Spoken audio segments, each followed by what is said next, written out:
Debat terbuka Pilkada Kabupaten Cilacap berlangsung seru dan kondusif. Debat perdana antar paslon Bupati dan Wakil Bupati Cilacap tahun 2024 digelar di Aston Inn Hotel Cilacap, Rabu 16 Oktober 2024 dengan beradu visi misi serta program kerja dari masing-masing paslon. Ketua Aliansi Advokat Cilacap, Denny Indriawan SH, hadir sebagai tamu undangan memberikan penilaian dari keempat kandidat calon Bupati Cilacap dari paslon nomor urut 1 hingga nomor urut 4. Waalaikumsalam warahmatullahi wabarakatuh.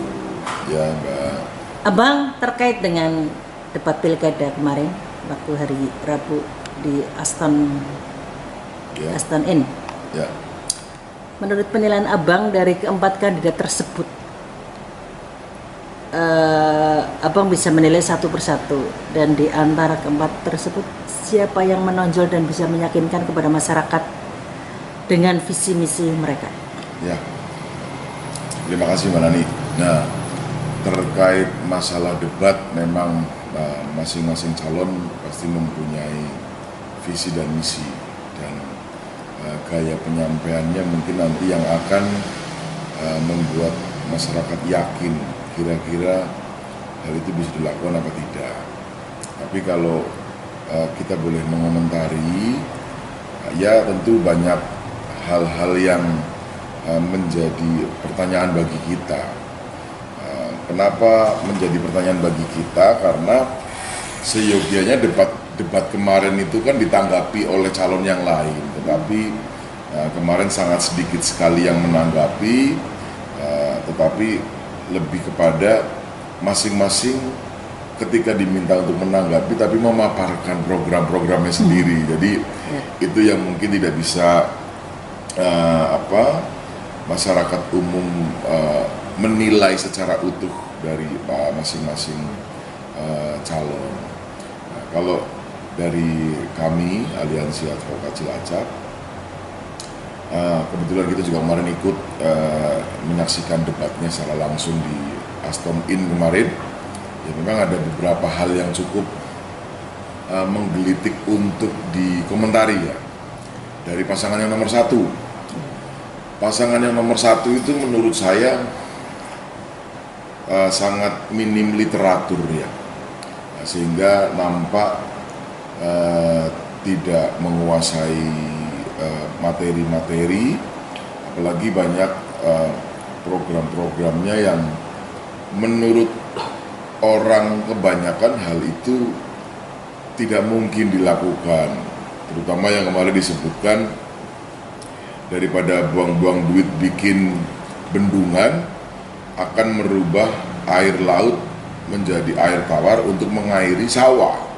Nah ini kan membuktikan paslon nomor 1 ini hanya dikotominya ini Cilacap seolah-olah hanya kota saja, karena di Cilacap ini yang terdekat dengan bibir pantai ya Cilacap kota, sementara di Cilacap ini areanya sampai ke timur itu berbatasan dengan Banyumas, itu di wilayah Kroya.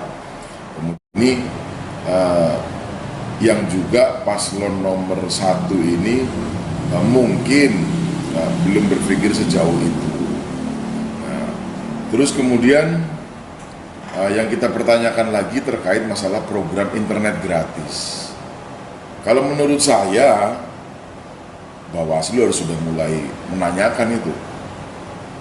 Ada tidak itu pelanggaran-pelanggarannya dengan janji-janji kampanye yang seperti itu? Masa iya ada program kampanye akan memberikan kuota gratis mulai sebelum pencoblosan? Ini adu gagasan program ketika dia jadi bupati mau ngapain. Tetapi ini sebelum hari pemilihan sudah bisa dinikmati oleh seluruh masyarakat Cilacap. Kalau kita kaji lebih dalam lagi, apa ini nggak termasuk money politik? Terus pertanggungjawaban keuangan dana kampanyenya itu dilaporkan dengan baik apa tidak? Ada atau tidak anggaran untuk itu? Jadi di sini bukan hanya sekedar kita memaparkan visi misi asal orang tertarik. Tentunya jangan menabrak aturan hukum yang ada. bukan kita tidak sayang terhadap masyarakat, tapi kita mencoba menyayangi masyarakat, mencintai masyarakat dengan tidak melanggar hukum. Kalau kita berikan masyarakat kuota gratis, itu baik, tapi akan lebih baik lagi jika kemarin Paslon 1 meyakinkan program itu akan berjalan setelah beliau jadi bupati. Itulah namanya kampanye seperti itu. Apa yang mau paslon-paslon ini lakukan ketika sudah jadi.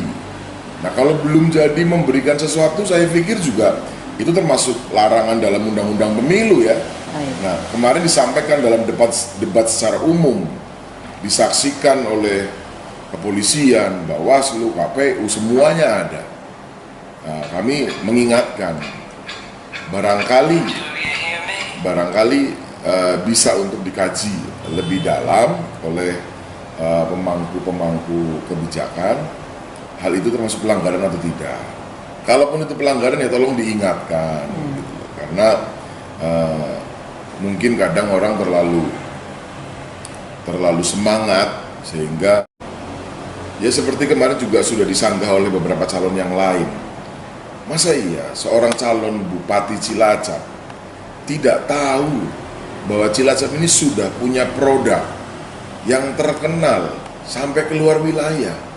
Jauh sebelum beliau ini mencalonkan diri sudah ada.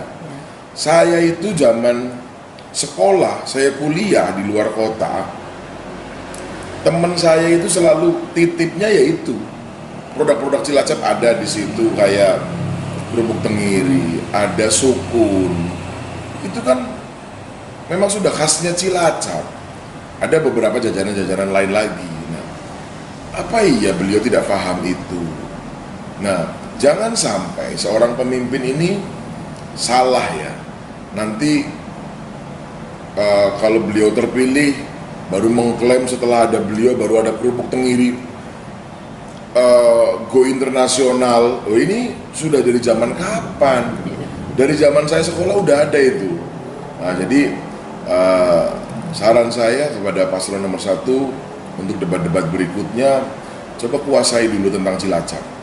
Literaturnya diperbanyak dulu. Tanyakan kepada tim-tim ahlinya lah. Jadi jangan sampai nanti malah membuat masyarakat ini semakin yakin paslon nomor 1 tidak menguasai Cilacap. Gitu. Itu untuk komentar kami untuk paslon nomor 1. Kalau paslon nomor 2 ya kita kemarin belum bisa menilai banyak ya, karena paslon nomor 2 hanya menyampaikan dananya ada. Nah, itu ada dari mana juga kita kan belum tahu. Jadi ya selama debat kemarin paslon nomor 2 ya cukup baik, tetapi jawabannya normatif sekali lah. Apakah terobosan-terobosan itu nanti faktualnya seperti apa, kita belum bisa menilai dari debat kemarin. Karena apa? Ya karena itu tadi, ketika debat disuruh menanggapi paslon lain tetapi tidak banyak yang menanggapi, banyaknya lebih memaparkan programnya masing-masing, sehingga kita audien ini sangat terbatas pemahamannya atas visi misi yang sudah disampaikan oleh calon.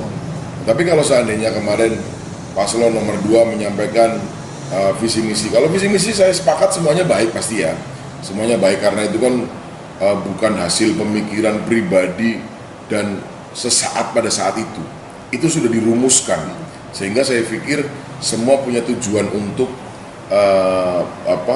memajukan Cilacap lah. Cuman implementasinya apakah mereka bisa mengeksekusi atau tidak, itu yang akan terlihat ke depannya. Tetapi masyarakat menilainya tentunya dengan cara penyampaiannya dan track recordnya.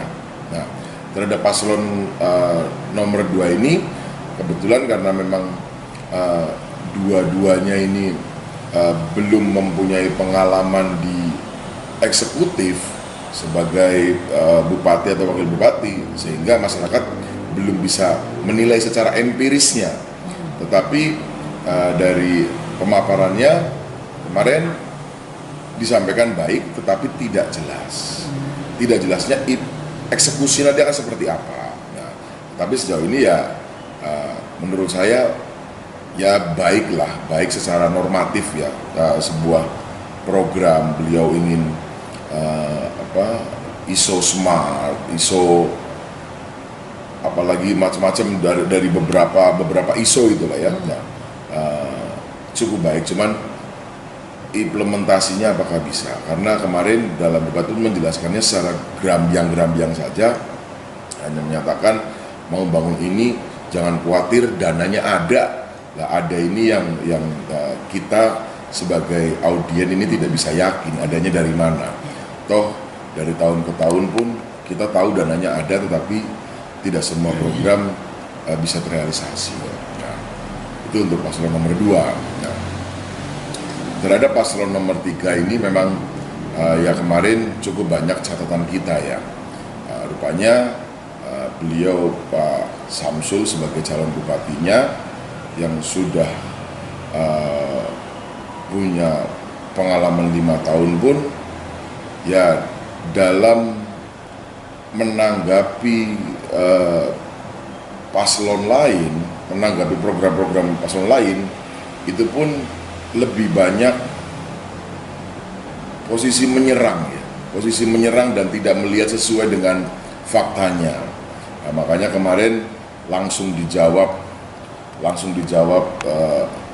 seketika oleh paslon nomor 4 ketika menanggapi bahwa pemimpinnya memberi contoh. Jadi seolah-olah ingin menunjukkan bahwa mungkin paslon nomor 4 selama 2 tahun kemarin sebagai PJ tidak memberikan contoh. Nah, langsung dijawab oleh paslon 4, baju yang beliau pakai pun itu batik asli Cilacap, dan selama beliau menjabat sebagai PJ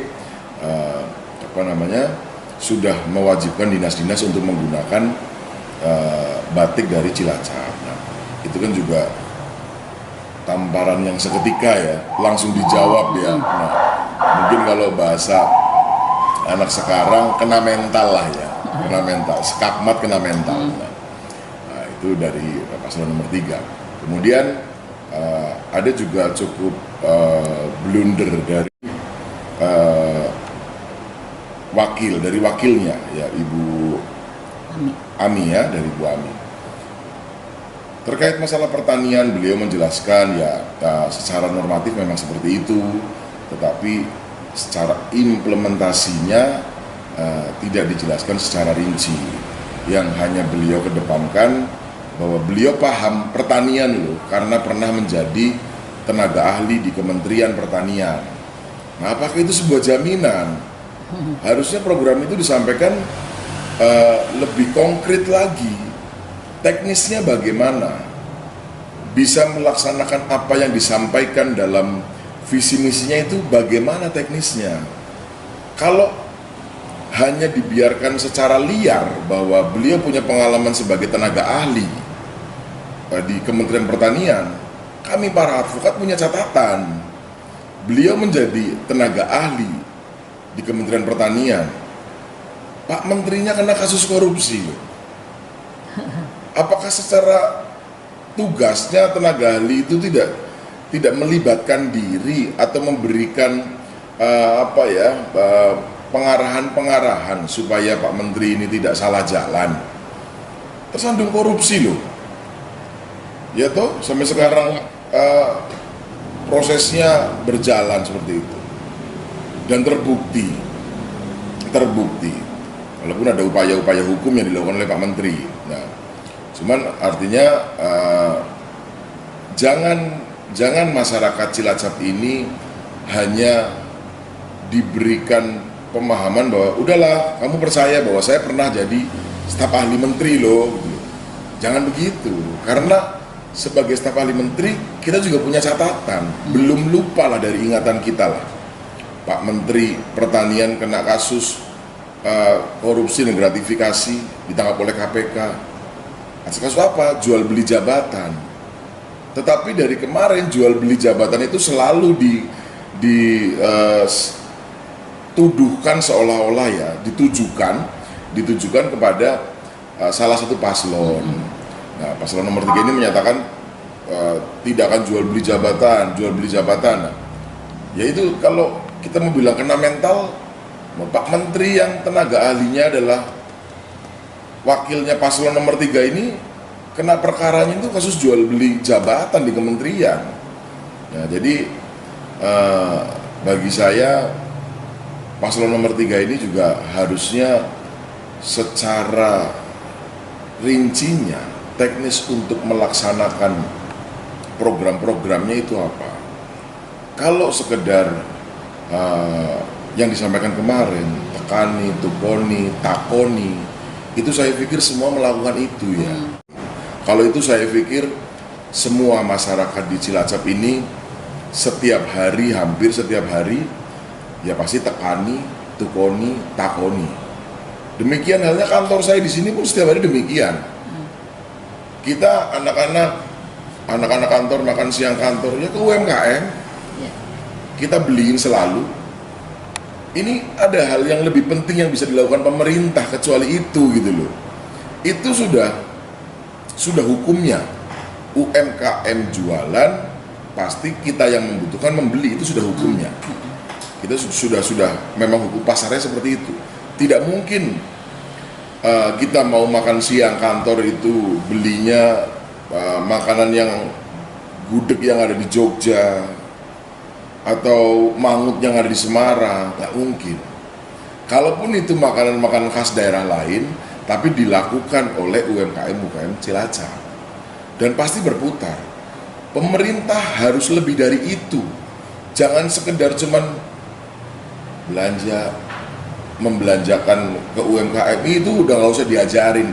Saya pikir anak saya yang kecil aja belanja ke UMKM gitu loh. Anak saya yang kecil aja jajan ke warung-warung terdekat gitu. Hal itu memang sebuah kebutuhan. Tapi bagaimana pemerintah membuat suatu fasilitas, membuat suatu peraturan sehingga membuat ekonomi di Cilacap ini tumbuhnya bukan karena masyarakat ingin sekedar bertahan hidup, tapi tumbuhnya karena memang campur tangan pemerintah. Itu yang kami harapkan semua. Dari sekian calon semua, ya kita mengharapkan bahwa cobalah pemerintah ikut campur dalam pertumbuhan ekonomi. Kan sekarang banyak nih ekonomi diklaim sekian persen, tapi kita masih berpikir bahwa itu adalah masyarakat yang putar otak, kepengen makmur, kepengen keberlanjutan hidupnya terjamin, anak-anaknya terjamin, sehingga bekerja keras, sehingga perekonomian tumbuh. Nah, jangan serta-merta itu diklaim oleh pihak-pihak tertentu gitu loh. Jangan diklaim pihak tertentu, tapi coba campur tangan apa yang dilakukan. Nah, campur tangan yang dilakukan pemerintah, yang kira-kira bisa menyerap tenaga kerja, bisa mendatangkan penghasilan bagi setiap kepala keluarga. Nah, ada sedikit mungkin gagal pahamnya paslon nomor 3 dalam menanggapi jawaban paslon nomor 4 dari wakil bupatinya ya, dari Mbak Vicky. Mbak Vicky menceritakan tentang kesempatan untuk berwirausaha, sehingga membuat pelatihan-pelatihan sehingga nanti disabilitas pun akan tersentuh oleh Mbak Vicky jika nanti jadi terpilih menjadi paslon yang jadi bupati wakil bupati. Pelatihan-pelatihan itu untuk supaya orang-orang disabilitas ini tanpa memandang usia bisa memiliki keterampilan dan otomatis bisa berusaha, bisa bekerja. Sekarang kalau kita lihat anak disabilitas, apakah anak disabilitas di Cilacap ini terjamin seluruhnya sekolah? Terus bagaimana kesempatan kerja mereka? Kalau mereka yang nggak sekolah, apakah harus menunggu dewasa mereka untuk bekerja?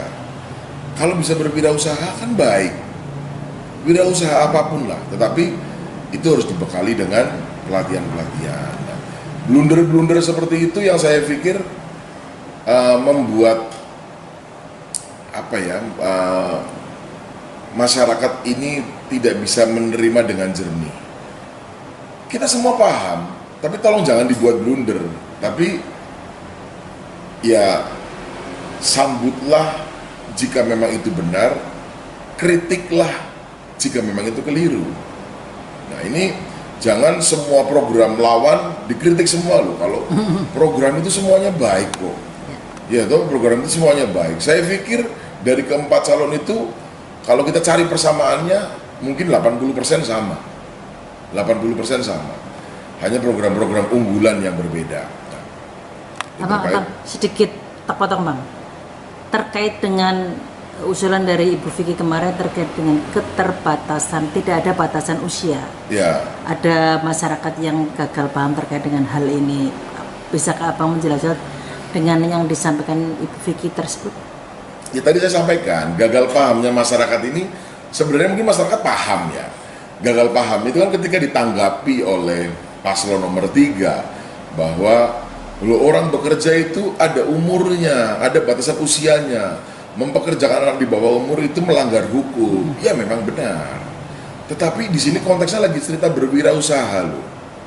Sekarang berapa banyak masyarakat Cilacap ini yang masih usia SMP atau masih SMA, tapi beliau sudah mereka sudah berwirausaha atau sekedar cuman buat kerajinan gelang-gelangan yang akhirnya dibeli sama temennya. Itu kan dasarnya ada keterampilan yang dimiliki oleh si anak ini, akhirnya membuat dan temannya senang, akhirnya membeli. Nah ini oleh paslon nomor 4 akan dimasifkan, bukan hanya orang-orang tertentu dengan bakat-bakat tertentu yang punya kesempatan untuk itu, tetapi pemerintah hadir di situ, memberikan pelatihan sehingga mereka bisa membuat suatu produk, yang produk-produk itu nanti pun atas bimbingan pemerintah dipasarkan, baik di pasar lokal, di pasar nasional, bahkan di pasar internasional. Kemarin yang menjadi pembahasan terkait masalah digital marketing mungkin ya. Nah, ini kan untuk membuka peluang pasar, tetapi hal itu bisa dilakukan oleh masyarakat ketika masyarakat ini diberikan pelatihan, diberikan bimbingan untuk mengerti tentang itu. Ketika mereka sudah mengerti, sudah paham, ya pastilah mereka tidak enggan untuk melakukan, karena masyarakat sendiri kebutuhannya kan bagaimana dia bisa mencukupi segala keperluan hidupnya. Nah, ketika mereka dibekali kemampuan baik menghasilkan produk, kemampuan marketing, nah pasti mereka akan berpikir. Pemerintah sudah tidak usah repot kalau itu. Kalau sudah membekali, mereka yang akan berpikir bagaimana produknya laku. Nah, tapi kemampuan itulah yang oleh Bu Vicky kemarin ditekankan untuk diberikan pelatihan, pendampingan, dan dijamin bahwa pemerintah hadir untuk melakukan pendampingan itu. Oleh Bu Vicky kemarin jelaskan tidak hanya di masalah industri kreatif ya, tetapi ada pertanian, perikanan, ya, semua dibuat suatu pelatihan-pelatihan sehingga masyarakat ini bisa memenuhi pasar-pasar dunia lah diharapkan, supaya bagaimana masyarakat Cilacap ini berpendapatan baik sehingga bisa lebih sejahtera. Nah, itu memang kalau melihat debat kemarin itu debatnya adalah 1, 2, 3 lawan 4. Jadi bukan 4 yang debat, yang 3 ini bersekutu berdebat dengan paslon nomor 4. Ya tapi nggak apa-apa, itu justru kita semua masyarakat melihat bagaimana kemampuan dari paslon nomor 4 ini.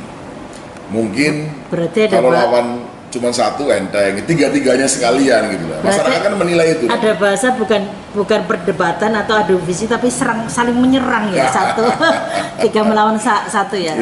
3 kandidat melawan. Nah, itu tadi komentar saya terhadap 3 calon. Nah, terhadap paslon nomor 4 Pak Awaludin dan Vicky Su, ya memang karena pengalaman beliau, Pak Awaludin ini kan berangkat dari bawah, dia mengerti betul pemerintah ini diharapkan oleh masyarakat ini dalam hal apa. Beliau dari lurah, kan paham, lurah itu pemerintahan yang paling rendah ya. Di tingkat negara itu paling rendah kan lurah. Nah, beliau memulai karirnya dari situ. Terus kemudian sampai jadi kepala dinas, sampai jadi sekda, sampai jadi PJ Bupati. Artinya apa yang dibutuhkan masyarakat dan bagaimana sikap pemerintah, beliau punya pengalaman itu semua. Itu yang membuat Pak Awal berbeda dari yang lain, sehingga beliau memiliki kemampuan karena sebuah pengalaman. Jadi yang beliau sampaikan kemarin adalah sebuah fakta. Jadi pertanyaan-pertanyaan apapun terhadap beliau bisa jelaskan apa yang seharusnya pemerintah lakukan, apa yang masyarakat butuhkan, dengan gamblang beliau jelaskan. Nah, itu perbedaan yang dimiliki oleh Pak Awal dengan calon-calon yang lain. Nah, terus kemudian wakilnya Bu Vicky. Nah, Ibu Vicky Feranita Yudasoka ini juga beliau secara keilmuan, sarjana ilmu politik, artinya ya dia belajar lah tentang perpolitikan lah ya, bagaimana politik itu, bagaimana dia harus bersikap terhadap masyarakat, terhadap pemerintah ya, itu beliau kuasai di situ. Dan beliau kemarin memposisikan diri sebagai masyarakat yang selama ini mendampingi petani, karena sebagai duta petani milenial ya, beliau sudah banyak makan asam garam, walaupun tidak seperti yang kita bayangkan pengalaman bertaninya ikut bercocok tanam di sawah, di apa, tapi kan beliau memahami ilmunya. Dan beliau sebagai duta bisa mengerti, karena duta itu tugasnya bagaimana mengajak para kaum milenial ini untuk yakin menjadi petani. Seluruh Indonesia itu beliau lakukan. Lah ini kalau cuma suruh bahas di seputaran Cilacap, ya di luar kepala lah. Makanya jawabannya Ibu Vicky itu kan kemarin di luar ekspektasi mereka semua. Banyak saya ngobrol dengan beberapa teman yang di luar ekspektasi, ternyata Bu Vicky menguasai hal itu lebih dari ekspektasi mereka. Di luar keartisannya ya Bang? Oh iya, tadinya mungkin banyak orang yang menilai bahwa hadirnya beliau dalam kancah perpolitikan di Cilacap ini hanya sebuah kelatahan lah, karena lagi banyak artis-artis yang ikut nyalon, kemudian untuk mendulang suara karena ketenarannya, terus menjadi seorang calon. Saya yakin bahwa memang Bu Vicky ini mempunyai niat untuk membangun Cilacap dengan tulus. Artinya apa? Ya, pertanyaan kemarin membuktikan bahwa beliau sudah berbuat. Beliau sudah punya pengalaman sebagai duta petani milenial seluruh Indonesia. Beliau kemana memahami bagaimana pertanian dari hulu sampai ke hilirnya. Karena kan meyakinkan seorang pemuda itu enggak seperti meyakinkan kakek-kakek, nenek-nenek, bapak-bapak, ibu-ibu yang sudah memang jadi petani dari dulu. Dia hanya, ya saya bertani, berangkat ke kebun, berangkat ke sawah, menanam, besok memanen, selesai. Dan itu mereka lakukan karena sebuah tugas. Tapi kalau ini mau memaksa orang, anak-anak milenial untuk menjadi petani, nggak mudah. Anak-anak milenial lebih kepada industri kreatif, jadi konten kreator, kerja di kantoran, dan sektor-sektor pekerjaan formal lainnya. Ini ada seorang duta yang ditugasi untuk meyakinkan bahwa kalian jadi petani ini pun akan bisa sukses, pun akan bisa cukup untuk menghidupi. Loh, ini kan kalau kita hanya bercerita tentang produk pertanian saja nggak cukup. Di sini harus bercerita bagaimana cara menanamnya, sampai bagaimana supaya hasilnya bagus, dan bagaimana memasarkannya, ini harus dikuasai oleh seorang duta supaya yang diajak untuk masuk ke dunia pertanian ini mau. Nah, ini juga yang tidak dimiliki oleh paslon lain. Mana ada? Tadi disampaikan paslon nomor 3 dari pertanian seolah menguasai karena pernah menjadi tenaga ahli. Apa itu jaminan? Tidak, karena tidak turun langsung. Ya toh. Paslon nomor 2, paslon haji, apakah memiliki kemampuan untuk itu? Ya belum tentu. Pak Fahrul Razi apakah juga memiliki kemampuan praktis sebagai seorang yang berpengetahuan cukup dalam hal pertanian? Contohnya kalau kemarin bahas kita pertanian ya saya pikir tidak. Kalau Vicky Sio ini memiliki kemampuannya untuk itu, sehingga ya kami justru berharap masyarakat Cilacap kita bisa bersama-sama. Ya kami justru berharap masyarakat Cilacap kita bisa bersama-sama menjadikan pasangan Awaludin Vicky ini untuk menjadi Bupati dan Wakil Bupati Cilacap 2024-2029. Kenapa? Karena kita butuh mereka. Mereka punya kemampuan-kemampuan yang kita harapkan bisa mensejahterakan Cilacap. Itu kemampuan mereka yang kita butuhkan. Dari mana kita tahu mereka mampu? Ya dari salah satunya barometernya, tolong ukurnya debat kemarin dan pengalaman-pengalaman mereka. Jangan melihat misalkan ada nilai setitik dalam masa Pak Awal jadi PJ yang beberapa saat ya, yang banyak digembar-gemborkan kan.